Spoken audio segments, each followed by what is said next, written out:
Okay, so here's another type of mixture problem, a similar one. So we're going to do a table for this problem as well. So $10,000 to invest, some at 6%, some at 8%. So the total annual interest is $730. Find the amount invested at each rate. I'm going to make a table for this one too. And what I'm going to use for that is there's a formula. This is basically simple interest is what we want to use on here. Interest equals principal times rate times time. The amount you're investing is your principal. You have your interest rate and you have the time.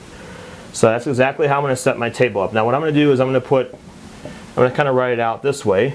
I'm going to do PRT, and then I have I'll put on the end here because the interest is the final equations that we're going to get. So I have to kind of write this out first.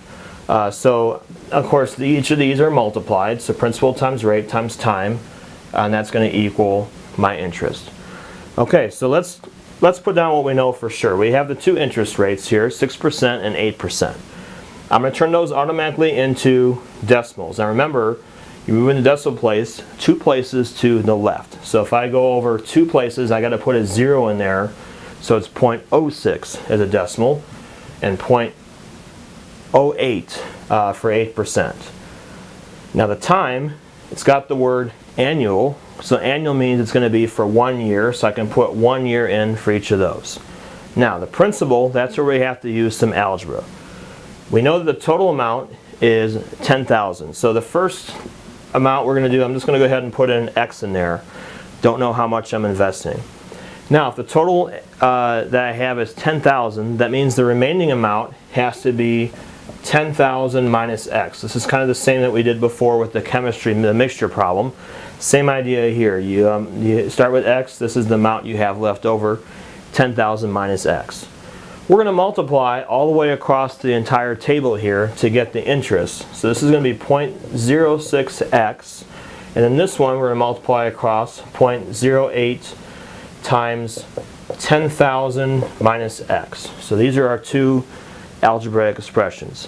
Now what we're told is the total interest is 730. These are the two expressions that I wrote for each of the two individual interests. If I add these two together, I should equal 730. So I'm going to do 0.06x plus 0.08. Then we have 10,000 minus x. It's going to equal 730. So that's the actual equation that we're going to work out here. So as before, we want to go ahead and clear out the fractions. So we'll do 0.06x. We're going to multiply this into each one. And so when we do that, be careful when you multiply 0.08 times 10,000, you're going to end up with 800. Then we get minus 0.08x, and then that equals 730. Alright, so now let's go ahead and erase this so we have some space here to continue this up here. Alright, now I want to add like terms. Got to be careful on this one.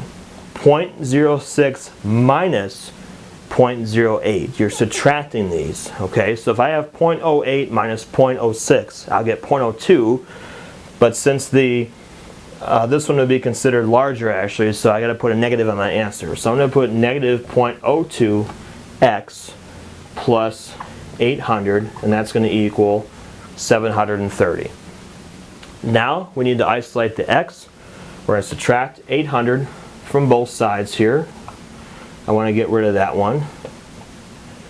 And I get negative 0.02x. And then over here I'm going to do 730 minus 800. So I get on that side. You subtract them, take the sign of the larger number. So that's why that should be negative there as well. So negative 70. Okay, so next we're going to divide both sides by negative 0.02 because we want to get the x by itself. And if you put this into a calculator, what you end up getting is 3,500. So 3,500 you get for the first one. Now, that's going to go with the 6% because that originally was what we called x.